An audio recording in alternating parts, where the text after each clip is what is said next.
In the vibrant city of Columbia, South Carolina, nestled within the lively atmosphere of a thriving college town, the life of a young student, Samantha Lee Josephson, took a devastating and tragic turn. Her story not only captivated the nation, but also highlighted the unforeseen dangers that can emerge from the seemingly ordinary moments of our daily lives. Samantha, a spirited and driven young woman, shone brightly as a cherished member of the University of South Carolina community. No one could have anticipated that a typical evening out would set in motion a chain of events that would profoundly impact everyone who knew her. Born to Seymour and Marcy Josephson in Princeton, New Jersey, Samantha was raised in Robbinsville, New Jersey. As a child, she was known for her infectious enthusiasm and keen mind. She chose to pursue a degree in political science at the University of South Carolina, where she was a senior at the time of her tragic demise. Samantha had ambitious plans for her future. She was set to graduate in 2019 and had been accepted into Drexel University School of Law to specialize in international law. Her academic achievements were notable. She had secured a full scholarship to Drexel and a partial scholarship to Rutgers. Samantha's passion for international law was profound, and she aspired to make a significant impact in this field. She was an active member of the Alpha Gamma Delta sorority and enriched her educational experience by studying abroad in Barcelona, where she also visited Madrid and Paris. Samantha's radiant beauty and warm smile were well known, and she shared a deep and loving relationship with her boyfriend, Greg. The couple maintained a strong connection through daily texts and calls, and they were excited about their future together, especially as Samantha was preparing to start her law school journey. Greg had plans to move in with her and support her through her studies. Everything appeared to be on track until the evening of March 28, 2019, when circumstances took a heart-wrenching turn. Samantha had arranged to spend the night out with her roommate and some friends. Unfortunately, Greg couldn't join them as he was visiting his hometown.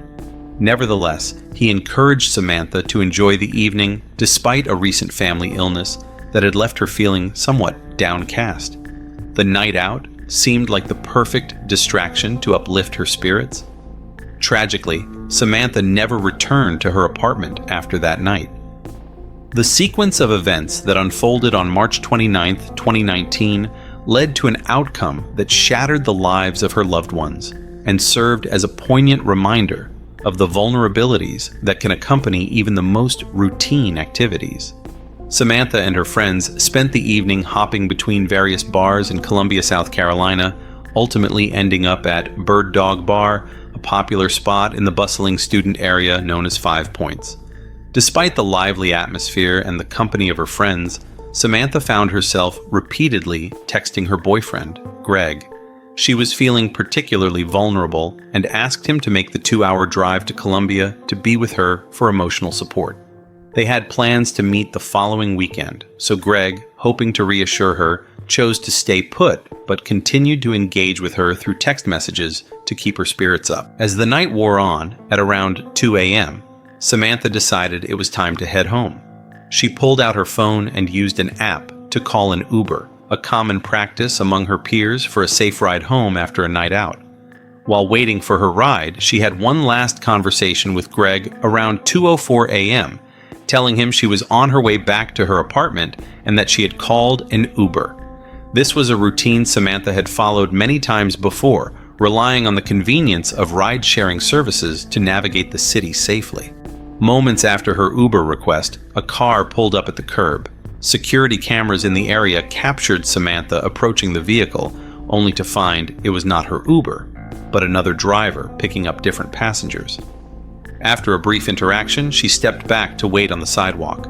She waited patiently for her ride, dressed in an orange shirt and black pants. A short while later, a black Chevrolet Impala, driven by a man later identified as Nathaniel David Rowland, arrived at her location. Samantha, thinking this was her Uber, ended her call with Greg, exchanged a few words with Rowland, and got into the back seat of the vehicle. The car then quickly drove off. Then tragically, the Uber she ordered arrived just minutes after Samantha's departure. Finding no one at the designated pickup point, the Uber driver, after a brief wait, canceled the ride, and left. From that moment on, the fate of Samantha, a 21-year-old political science student, took a heartbreakingly dark turn. As Samantha left the bustling nightlife of 5 Points, she inadvertently entered a black Chevrolet Impala, mistaking it for her Uber. Unbeknownst to her, the driver of the Impala, who had circled the area multiple times, was aware she had boarded the wrong car. This behavior, captured by CCTV, suggested a sinister intent, given the knowledge that college students often congregated in these streets late at night, waiting for rides. Greg, Samantha's boyfriend, was vigilant about her safety. Utilizing the Find My Friends app on her phone, he tracked her location to ensure she made it home safely. However, as he monitored her movements, he noticed that the route taken was diverging from the direction of her apartment. Initially, Greg assumed Samantha might be visiting a friend's house, but concern crept in as time passed. He texted her to check in, but his messages went unanswered. Growing anxious, Greg tried calling her several times. His texts, which showed as delivered but not read, indicated that Samantha hadn't seen any of them. Eventually, her phone stopped sharing its location, a development that alarmed Greg as it was out of the ordinary. Hoping she had simply left her phone in what he thought was her Uber, he reached out to her friends and roommate to see if they had any news about her or if she had arrived home safely. Sadly, no one had heard from her. Holding on to hope, Greg tried to rest, thinking perhaps Samantha would reappear by morning. When morning came and there was still no sign of her, her roommates grew increasingly worried about her absence and reported her missing. Greg, driven by concern and desperation, made the 2-hour drive to Columbia to help search for her. About 3 to 4 hours after the missing person report was filed, a devastating discovery was made.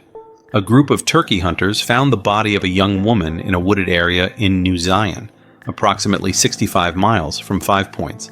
The body was soon confirmed to be that of Samantha Josephson. This tragic conclusion came less than 24 hours after she had last been seen, marking a sorrowful end to a night that began with nothing more than a plan to enjoy time with friends. After Samantha was last captured on surveillance video entering a black Chevrolet Impala, the chilling sequence of events that followed ended in a gruesome discovery by hunters. Shocked by what they found, they immediately contacted emergency services, and deputies from the local sheriff's office were swiftly dispatched to the scene. An autopsy later revealed the horrifying details of a brutal attack on Samantha. Her body bore over 120 separate stab wounds across her face, head, neck, hands, upper body, legs, and feet, indicating a struggle of desperate proportions. It was evident from the defensive wounds on her hands and the condition of her fingernails, which were torn to pieces, that she fought fiercely against her assailant. The autopsy suggested that she was attacked with a double-bladed knife and then dragged into the woods. The extent of her injuries was so severe that, while a human body typically contains at least 4 liters of blood, Samantha's body was found with only 20 milliliters. Investigators reviewing surveillance footage from the area around the bar that night confirmed that Samantha entered the Impala, which had been seen circling the block several times, behavior that suggested premeditation by someone seeking out a victim. It was concluded that Samantha mistakenly thought this car was her Uber. Indeed, the actual Uber she had booked arrived shortly after she entered the Impala, but left after finding she wasn't there. Given the timing of events and the severity of her injuries, it was apparent that Samantha was murdered shortly after entering the car. Investigators believed the killer had used child-proof locks to prevent her from escaping, as these locks ensure that doors can only be opened from the outside. In response to this tragedy, descriptions of the Impala were widely distributed to the public and law enforcement in hopes of quickly apprehending the perpetrator. The breakthrough came just 1 day after Samantha's body was discovered. In the early hours of March 30th, the same Impala was spotted by police patrolling the same area from which Samantha was taken.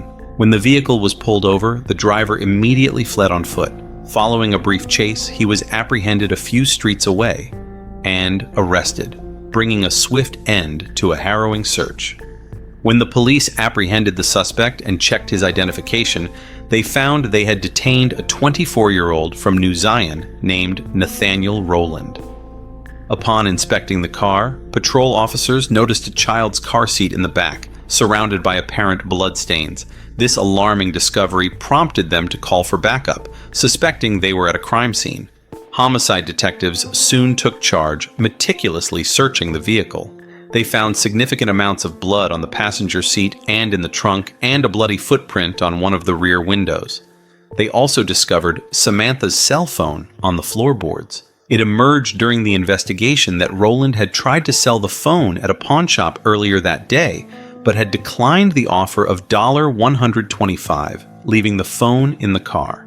Further examination revealed the child safety locks were engaged, supporting the theory that Rowland used this feature to prevent Samantha from escaping. Detectives also found an assortment of cleaning supplies in the car, including bleach, window cleaner, and antibacterial wipes. Despite his efforts to clean the vehicle, traces of blood remained, indicating a rushed and ineffective attempt to eliminate evidence. During his interrogation, Rowland staunchly denied any involvement in Samantha's abduction and murder.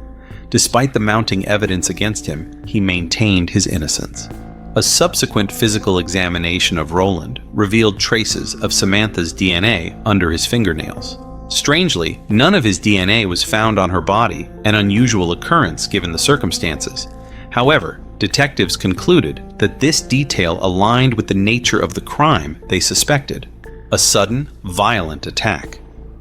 The detectives theorized that Samantha had been the victim of a blitz attack, overwhelmed quickly and without a chance to react. The fact that the child-proof locks were still engaged when Rowland was arrested led investigators to believe he had activated this feature immediately after Samantha entered the car, effectively trapping her inside without any means of escape.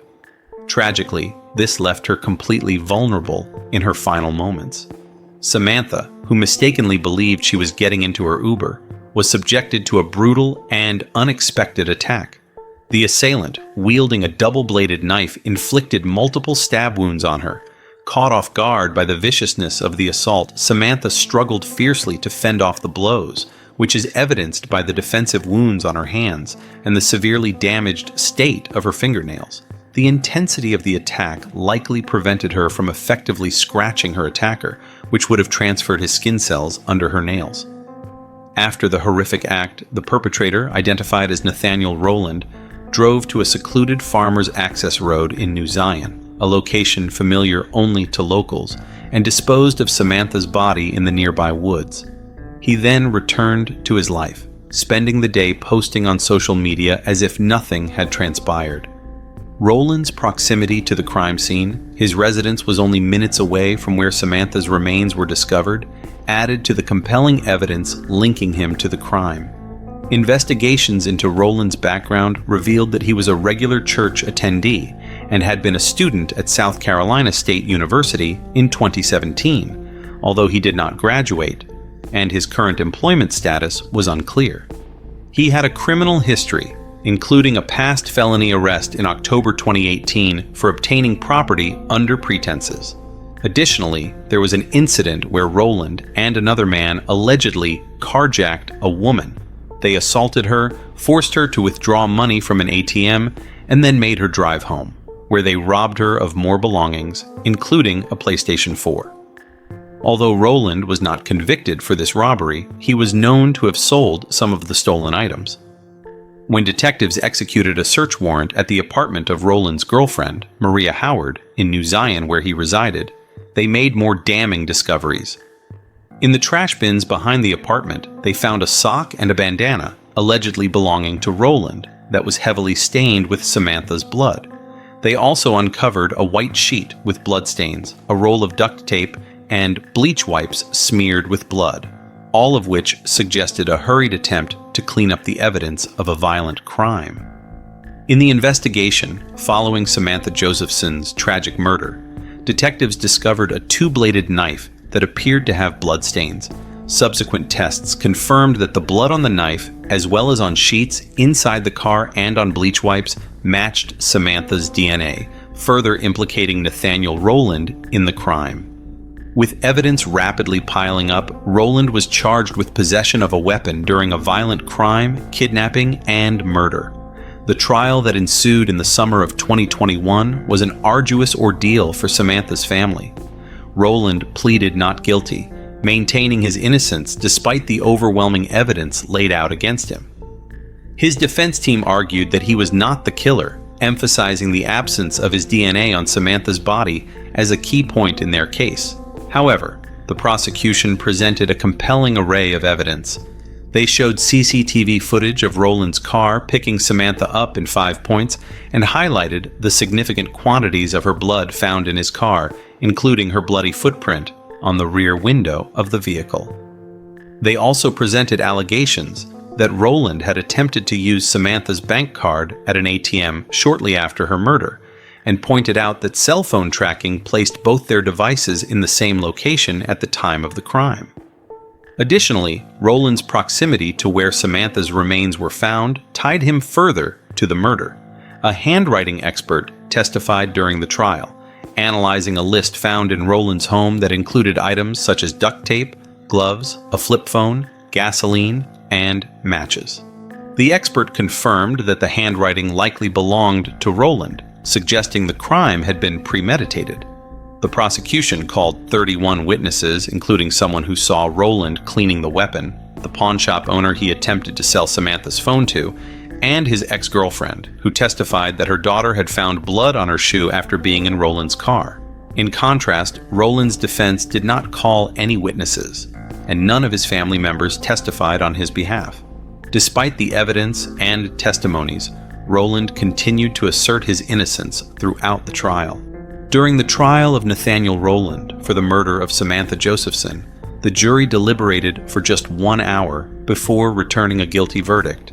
Rowland was subsequently sentenced to life in prison without the possibility of parole, bringing a somber closure to a heartbreaking case. In the aftermath of their daughter's tragic death, Samantha's parents, Seymour and Marcy Josephson, committed themselves to prevent similar incidents from occurring. They founded the What's My Name Foundation to promote safety in rideshare interactions. The foundation encourages passengers to verify their ride by asking the driver to state their name before entering the vehicle. The Josephsons also advocated for a safety protocol they dubbed SAMI, which stands for Stop, Ask, Match, and Inform. This protocol is designed to help rideshare users ensure they are entering the correct vehicle by taking proactive safety steps, such as matching the car make and model and the driver's photo with what is listed on the app. Responding to the call for enhanced safety measures, the rideshare industry introduced several new protections, including a personalized 4-digit code that passengers can use to verify their rides through the app, ensuring they are getting into the right car. Samantha's untimely and violent death deeply affected her family, friends, and the broader community, leaving a lasting impact on everyone who knew her.